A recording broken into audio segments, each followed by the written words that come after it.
우리는 성공에 대해서 참 관심이 많습니다. 그 어떤 분야도 성공에서 피해갈 수 있는 주제가 없다고 생각이 되는데요.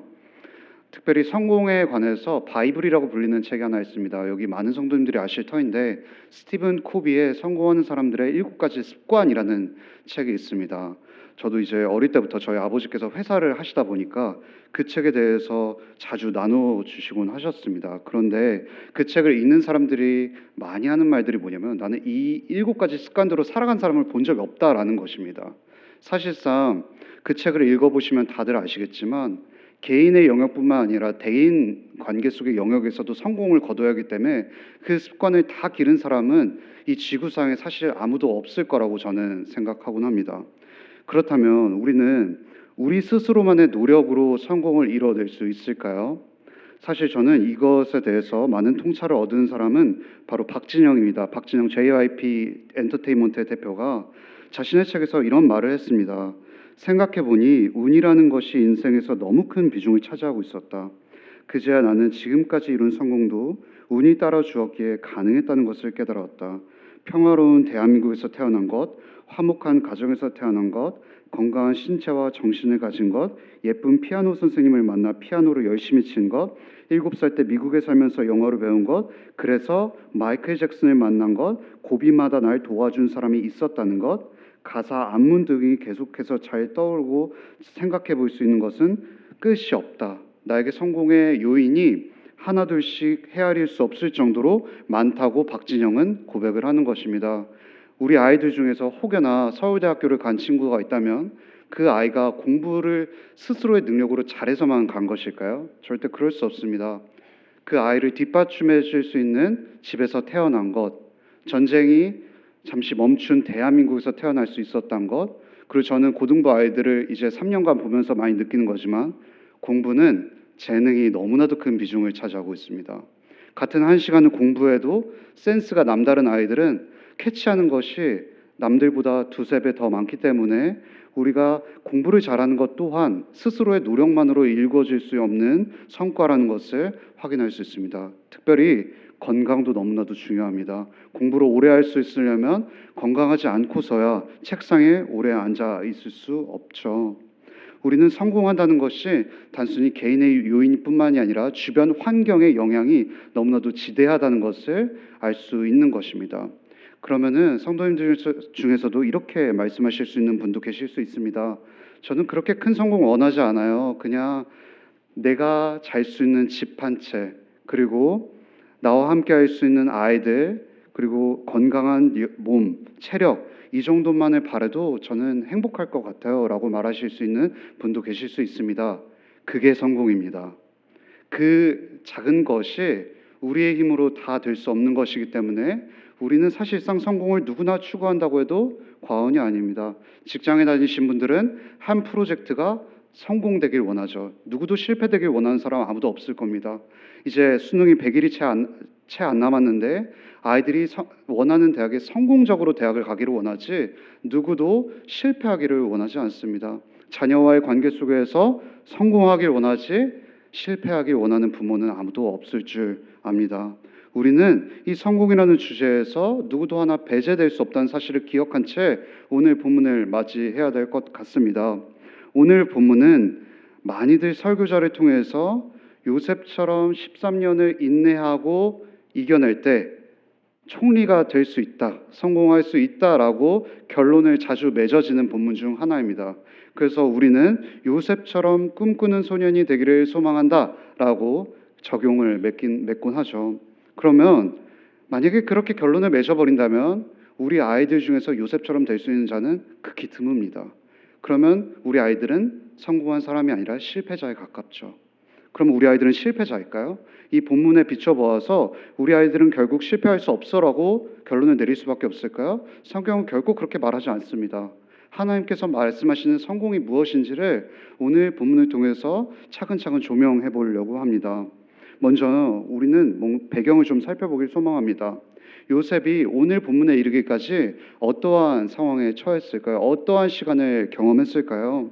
요셉은 17세라는 나이에 가족의 버림을 받았습니다. 형제들에 의해서 구덩이에 빠뜨렸습니다. 이것은 단순히 물리적인 구덩이라는 것만을 의미하는 것이 아니라 영적으로, 정신적으로 가족 간의 모든 유대 관계 속에서 단절된 채 구덩이에 빠졌다, 버림받았다라는 것을 의미합니다. 그리고 그는 애굽에 팔려갔고 보디발의 집에서 가정총무 역할을 너무나도 잘했는데 그 속에 뜻하지 않은 유혹이 닥쳐왔습니다. 바로 보디발의 아내가 그를 불합리하게 대했던 것이죠. 그가 그녀를 덮치지도 않았는데 요셉이 그녀를 유혹했다라고 누명을 씌운 채 정치범 수용소에 2년이라는 시간을 갇히게 됩니다. 그러면서 그 2년 동안 요셉은 정말 많은 고생을 하면서 한 줄기 빛이 안 보이는 환경 속에서 하나님을 그저 신뢰하는 수밖에 없는 삶을 살았던 것이죠. 그리고 그 13년의 세월이 다 채워지고 하나님의 때에 이르러서 총리의 자리에 오르게 된 배경이 오늘 본문인 것입니다. 그러면서 요셉은 이 과정 속에서 하나님의 트레이닝을 계속 받았는데 두 가지의 요셉의 모습을 확인할 수가 있습니다. 첫 번째 모습은 그가 하나님을 완전히 신뢰했다라는 것입니다. 물론 부분적으로 그가 방황하고 하나님을 원망하고 의심했었던 적은 분명히 있습니다. 인간은 그럴 수밖에 없습니다. 하지만 하나님과의 교제를 놓치지 않고 포기하지 않았다라는 것이죠. 15절부터 16절을 다시 한번 읽어보도록 하겠습니다. 준비 시작. 바로가 요셉에게 이르되 내가 한 꿈을 꾸었으나 그것을 해석하는 자가 없더니 들은즉 너는 꿈을 들으면 능히 푼다 하더라.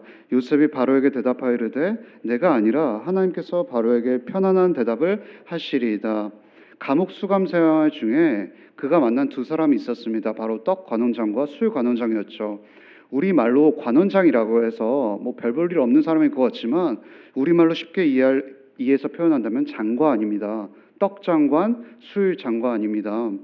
술 장관이 요셉의 도움으로 말미암아 그 꿈이 해석되어서 결국에는 다시 복직하게 됩니다.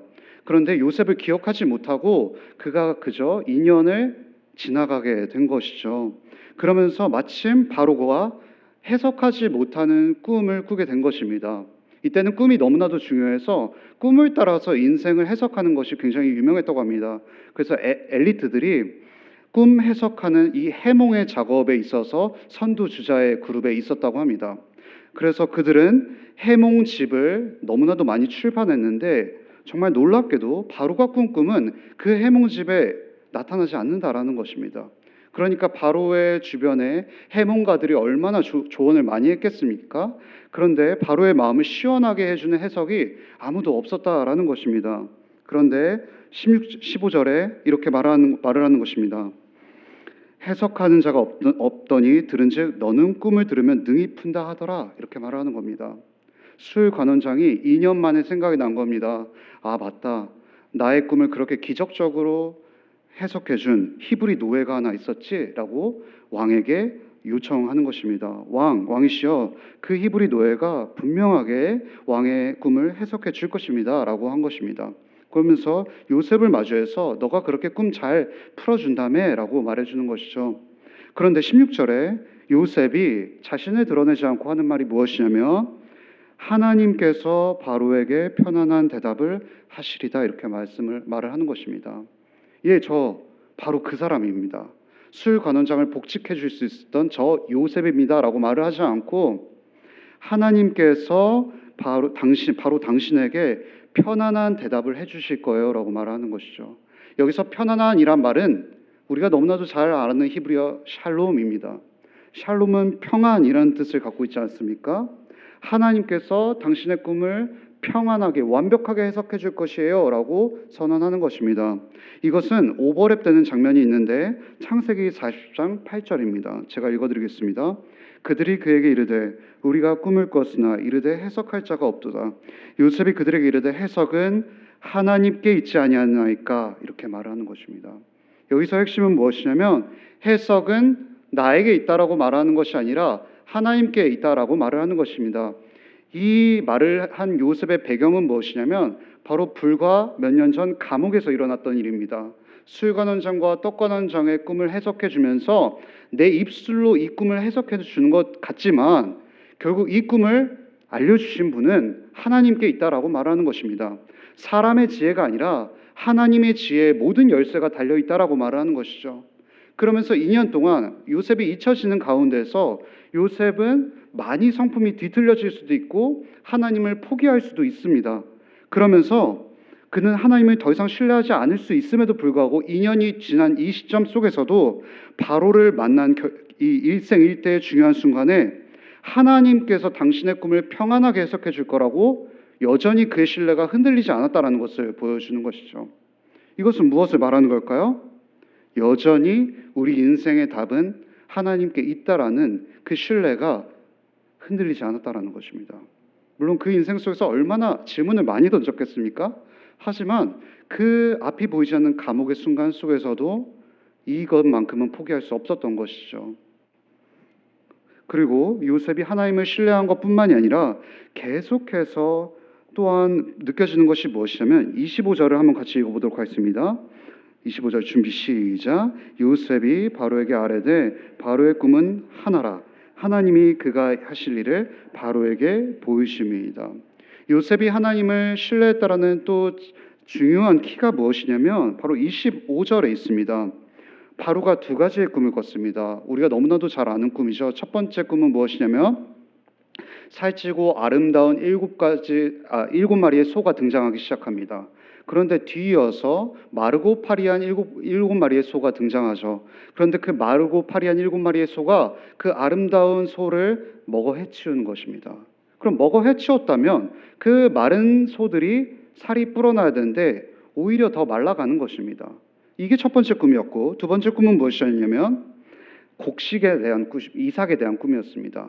충실하고 잘 익어간 7개의 이삭이 등장하고 또 다음에는 동풍에 마른 7가지 이삭이 등장하는 것입니다. 첫 번째 꿈과 마찬가지로 그 마른 풀이 그 꽉 알차게 익은 이삭을 먹어버리는 꿈인 것입니다. 우리도 너무나도 잘 알 수 있지만 이 두 가지의 꿈은 결국 하나의 내용을 말해주는 메시지라고 말할 수 있죠. 그런데 바로는 이것을 그 어떤 해몽가들도 해석해주지 못했던 것입니다. 그런데 요셉이 바로를 보자마자 그 꿈을 듣자마자 하는 말이 무엇이냐면 그 꿈은 하나라고 말을 하는 것입니다.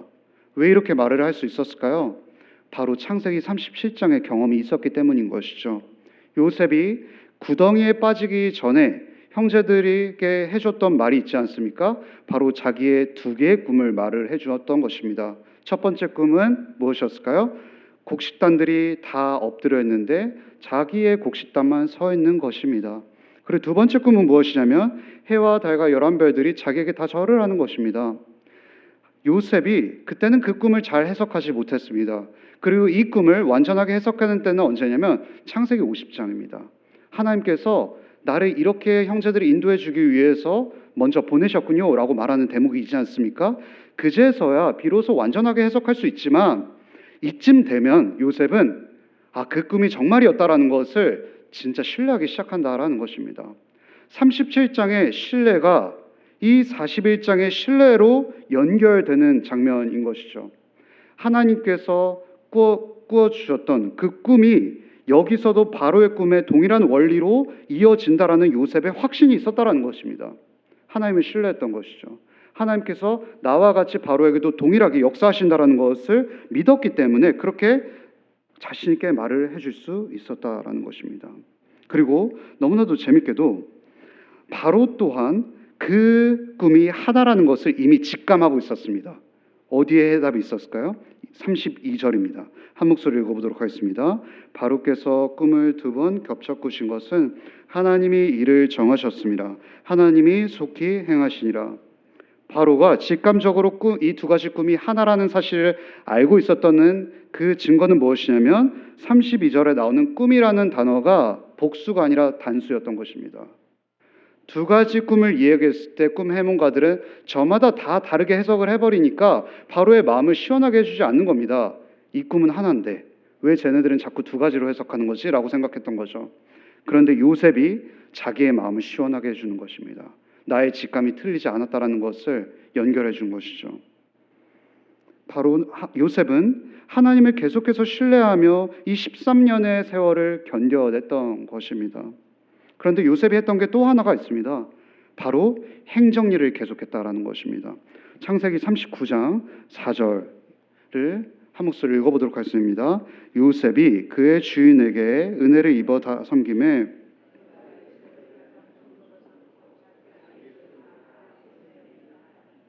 창세기는 41장으로 끝나는 것이 아니라 50장에 끝납니다.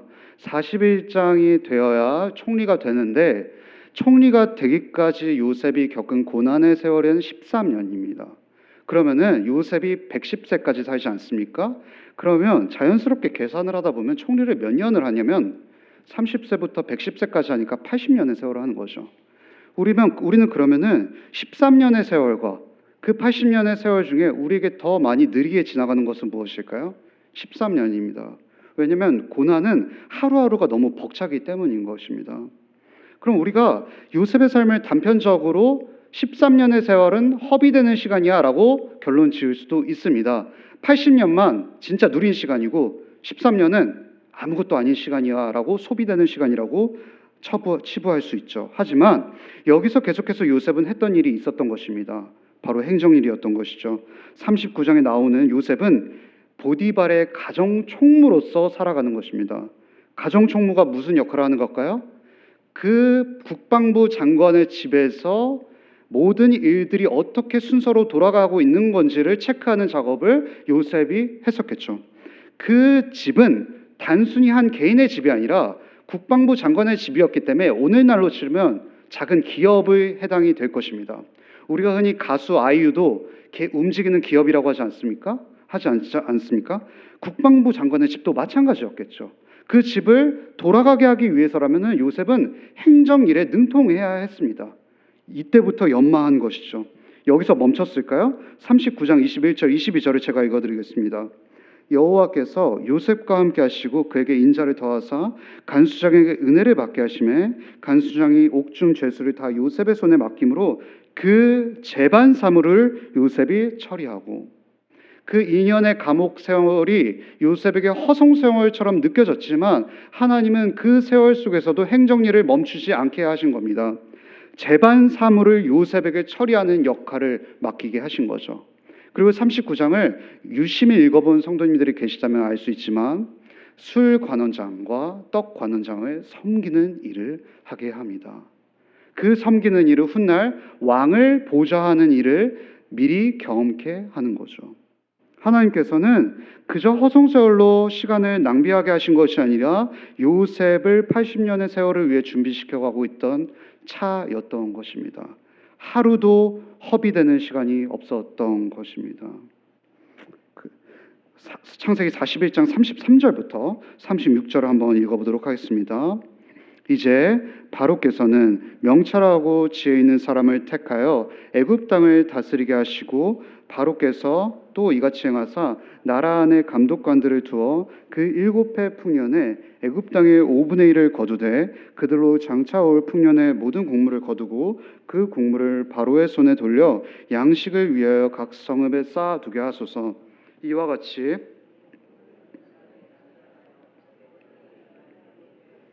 땅이 이 흉년으로 말미암아 망하지 아니하리이다. 우리는 이렇게 생각합니다. 자꾸만 성공이라는 결과에 주목하다 보니까 과정을 늘 생략합니다. 우리는 그래서 결과에 늘 모든 것에 쏟아 놓습니다. 하지만 요셉이 이렇게 바로에게 조언할 수 있었던 것은 너무나도 자연스러운 일이었던 거죠. 왜냐하면 보디발의 집에서 너무 익숙해왔던 일이고 감옥에서조차도 이 일을 계속해왔기 때문에 바로에게 이렇게 명확하게 제시해 줄 수 있었던 것입니다. 사실상 왕에게 조언한다는 것은 죽을 수도 있는 겁니다. 왕에게 함부로 조언했다가는 그 사람이 경거망동하다고 생각할 위험이 있기 때문에 그 사람이 죽을 위험에도 있음에도 불구하고 요셉은 하나님께서 주시는 확신이 있었기 때문에 하나님이 자신의 인생 속에서 흔적을 많이 남기심을 통해서 얻은 자신감이었기 때문에 이렇게 말할 수 있었던 것이죠. 바로요 7년의 풍년이 올 것입니다. 그 풍년 동안 전국에 모이는 다 곡식을 모아서 곡간에 비축해 두어서 전국 각 곳곳에 배치를 해 두어야 됩니다. 중요한 것은 5분의 1 세금을 거두어야 된다라는 것입니다. 성도님들 생각해 보십시오. 지금 만약에 우리 세금의 20%를 걷는다 그러면은 국가에서 난리가 나겠죠. 그거를 환영할 사람이 어디 있을까요? 아니 여기 풍년이니까 되지 않을까요? 라고 물어보시는 성도님들 계시겠지만 우리 수중에 돈이 많이 있다고 해서 세금이 그만큼 빠져나가면 정말 우리의 거의 피 같은 돈들이 빠져나가는 것 아니겠습니까? 이거는 그런 환경에 중요한 것이 아니라 세금의 20%가 빠져나가는 것은 충분히 요셉이 욕먹기 십상이라는 상황인 것입니다.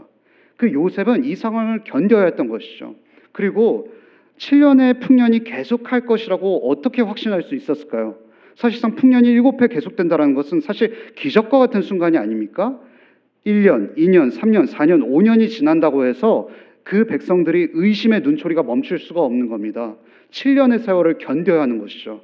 그리고 7년 차가 되었을 때 다음에 흉년이 일어나지 않으면 요셉의 말은 거짓말이었던 것입니다. 그러면 이렇게 평가하겠죠. 사리사욕 채우려고 20% 걷었구나라는 의심을 사기 쉬울 것입니다. 그 7년의 세월을 요셉은 하나님을 계속해서 신뢰했던 것입니다. 우리가 오해할 수 있습니다. 총리 되면 만사형통이라고 생각할 수 있습니다. 더 이상 하나님 신뢰하지 않아도 돼라고 말할 수 있지만 사실상 이제부터가 본격적인 시작이었던 것입니다. 사람들의 모든 원망을 들을 준비를 할 상황 속에서 요셉은 하나님을 더욱 붙잡지 않으면 총리의 역할을 제대로 수행할 수 없는 상황에 놓여졌던 것이죠. 우리는 오해합니다. 성공하면 모든 것이 끝나서 더 이상 일하지 않아도 돼라고 말할 수 있지만 우리는 그 다음부터가 너무나도 중요한 거죠. 요셉은 총리가 되기 이전에도 하나님을 신뢰해야 됐고 총리가 된 이후에 하나님을 더 신뢰해야 됐다라는 것입니다. 그렇기 때문에 하나님을 신뢰하는 것과 성공은 뗄래야 될 수 없는 것이죠. 성공했다고 해서 하나님을 신뢰하지 않는 것이 아니라는 것입니다. 그렇다면 요셉이 이 거둔 성공 속에서 도대체 세상과의 성공과 뭐가 달랐을까요? 목적에서 확연히 달랐습니다.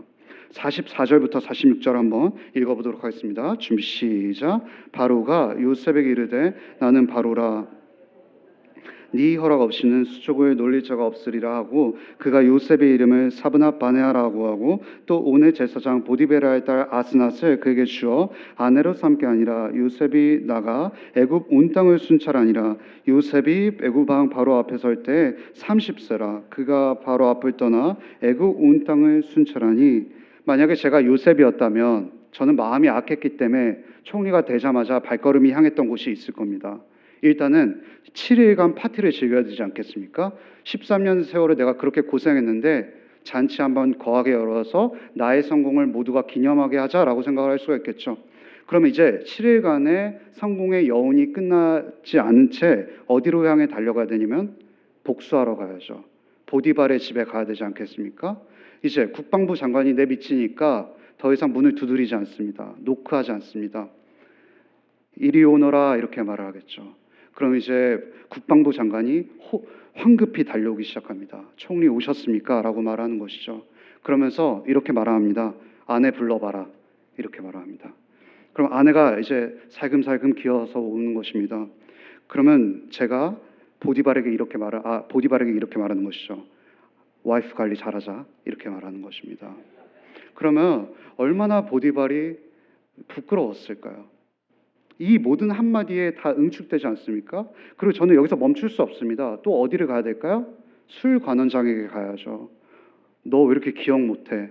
나 너 때문에 2년 동안 얼마나 죽을 고비를 다 넘겼는지 몰라? 다음부터는 내가 하는 말 노트 필기 잘하자. 이렇게 흔히 말해서 우리가 쪽을 줄 수도 있는 일인 것이죠. 하지만 요셉은 그러지 않았습니다. 물론 들떴겠죠. 내가 13년의 세월을 이렇게 고생했는데 총리가 되다니 내가 전혀 상상하지 못한 일인데 라고 생각할 수 있지만 요셉은 들떴지만 덜 들뜰 수 있었던 것입니다.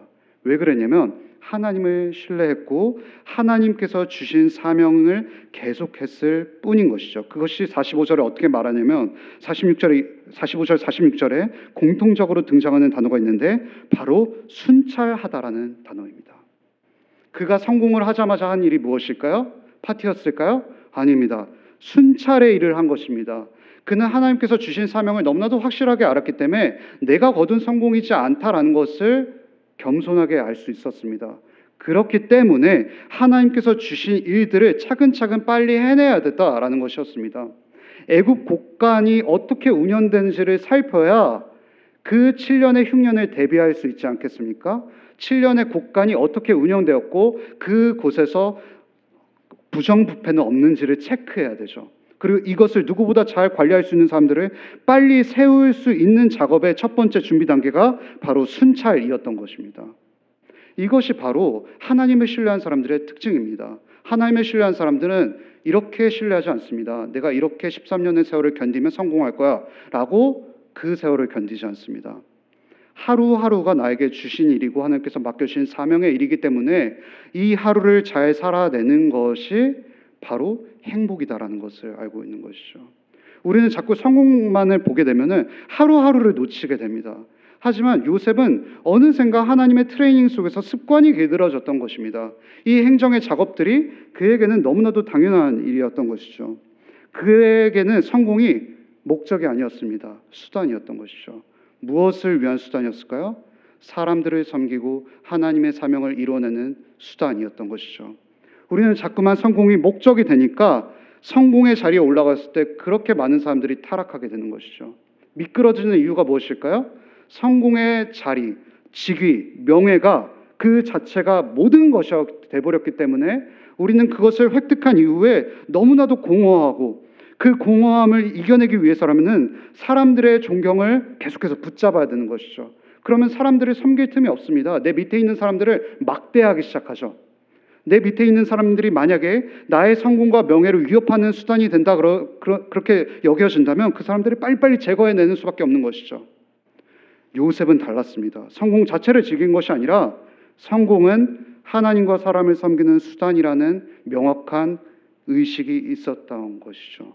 우리는 성공이 목적이 되면 안 됩니다. 수단이 되어야 되는 것이죠. 그렇다면 우리는 이러한 섬김 속에서 어떻게 희망을 가질 수 있을까요? 50절부터 52절을 한 목소리로 읽어보도록 하겠습니다. 흉년이 들기 전에 요셉에게 두 아들이 나되 곧 오늘 제사장 보디발의 딸 아스낫이 그에게 낳은지라. 요셉이 그의 장남의 이름을 므낫세라 하였으니 하나님이 내게 내 모든 고난과 내 아버지의 온 집 일을 잊어버리게 하셨다 하미요, 차남의 이름을 에브라임이라 하였으니 하나님이 나를 내가 수고한 땅에서 번성하게 하셨다 함이었더라.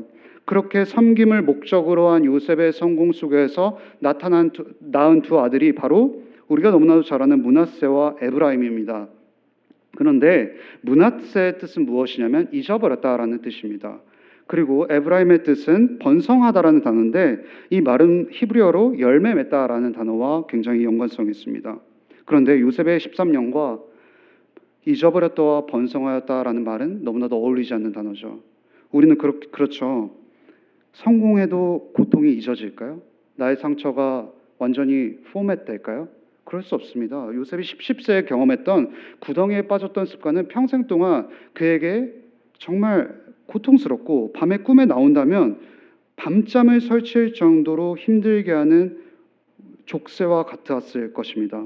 하지만 그 아들 이름 므낫세, 잊어버렸다라는 것을 통해서 성경이 말하고 싶은 것은 무엇이냐면 요셉의 고통이 지식적으로 잊었다는 것이 아니라 이제 경험적으로 하나님께서 그 고통을 경감시켜주는 작업을 하고 계셨다라는 겁니다.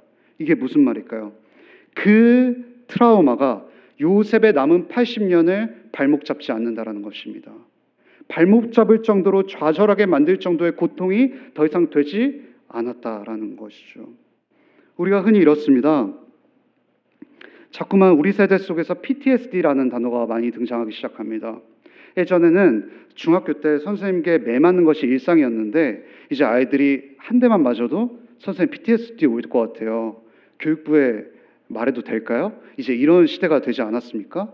그런데 수많은 심리학자들이 이제 이것을 우려하면서 이제는 PTSD만 말하는 것이 아니라 PTG를 말해야 된다고 합니다. PTG는 뭐냐면 Post Traumatic Growth라고 해서 외상 후 성장이라는 말입니다. 이것은 무슨 말이냐면 우리가 고통 속에서 나 자꾸 힘들어요 라고 말만 하지 말고, 물론 힘들죠 당연히. 그렇지만 그 과정 속에서 성장이 분명히 있다라는 growth를 명시해 줘야 된다라고 말을 하는 것입니다. 우리는 요셉의 삶 속에서 분명히 고통의 순간이 있었지만 요셉은 그것을 알았던 것입니다. 내 안에 하나님께서 작업하신 흔적들이 너무나도 많다. 너무 아프다. 그 형제들의 배반의 숨결이 너무나도 거세지만 하나님께서 나를 자기중심적이고 늘 나밖에 생각하지 못하는 이 요셉이라는 자아의 감옥 속에서 탈출시켜주는 작업이 바로 13년 동안 이루어진 일이구나 라는 것을 깨달은 거죠. 그랬을 때 요셉은 먼 훗날 창세기 50장 속에서 웃으면서 형제들에게 이렇게 말씀할 수 있었던 것이죠. 창세기 50장 20절입니다. 당신들은 나를 해하려 하였으나 하나님은 그것을 선으로 바꾸사 오늘같이 많은 백성의 생명을 구원하게 하시려 하셨나요. 여전히 그 기억은 너무나도 슬프지만 그것이 없었더라면 애굽과 온 백성들 그리고 형제들 아버지 야곱은 살아낼 수 없었겠죠. 그 과정은 꼭 필요했던 거라고 웃으면서 요셉은 말할 수 있었던 것입니다. 이것이 바로 잊었다라는 것입니다. 지식적으로 잊은 것이 아니라 하나님의 마스터 플랜을 보면서 웃으면서 여유 있게 대처할 수 있는 것이죠. 그렇다면 당연히 므낫세뿐만 아니라 에브라임 즉 열매 맺다라는 단어는 당연히 딸려오는 것이겠죠. 그렇다면 우리는 이 요셉의 스토리를 보면서 한 가지 바라볼 인물이 있습니다. 바로 그리스도입니다.